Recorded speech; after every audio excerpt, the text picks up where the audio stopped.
Okay, here we got a glk350 and the middle seat belt wasn't retracting. So what we did was we pulled up the seat down there. It just pops up. You can see the little grooves, right? You point the groove down there. Yeah, in order to get it out, you need to push it behind these. So you pop these up first, and then you need to push the wire bracket behind this one, and then the whole seat pops out. And once the seat pops out, then all you got to do is pull out this, which we think is a T45, maybe a T50, but we used a T40 because that's all we had, and it got it out. Now, if you're putting that back in, check the torque spec on it, but it doesn't need a ton of torque on it. And then relocate the button. That's what retains the seat belt down there at the bottom. And once you take that off, then you can let the seat belt go all the way back and release the child restraint. And what we think is that we've got to move this little button. I'm going to show you a little button in my hand. That little button. It's actually just a rivet, a plastic rivet.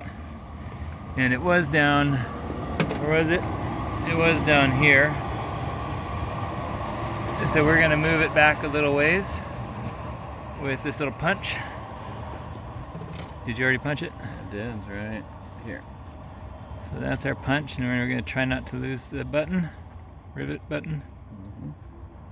Okay, so get button.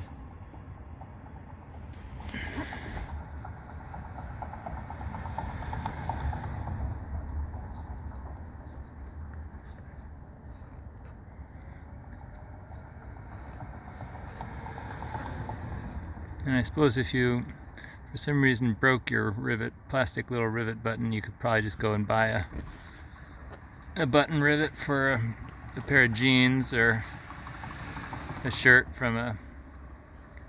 I even read about people sewing a button on here like auto shirt. It's the only thing that button does is it stops it from going back into the auto retract too far, because if it goes too far, the thought is that it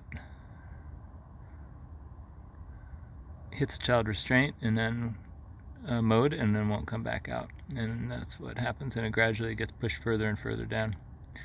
And we were also thinking, don't pull it all the way out, right? Isn't that part of our... Yeah, that's where you enter the child restraint mode, actually. But I had read that there's some logic to relocating this button, so that's why we're doing this. Do a little pause. Okay, that took a good minute to let the magic happen, and then we're going to put the other side of the button on, and hopefully it still works, otherwise we're going to have to... Oh. Tighter.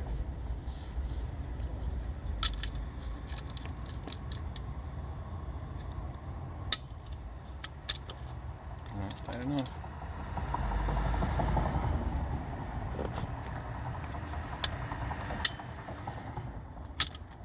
There we go. Snapped in. That's stopping your seatbelt. Your seatbelt's gonna hang a little limp now, which is kind of annoying. I don't know. If this fixes the problem, then I think it's worth the seatbelt being a little limp, but... Let's see on the other side. It doesn't.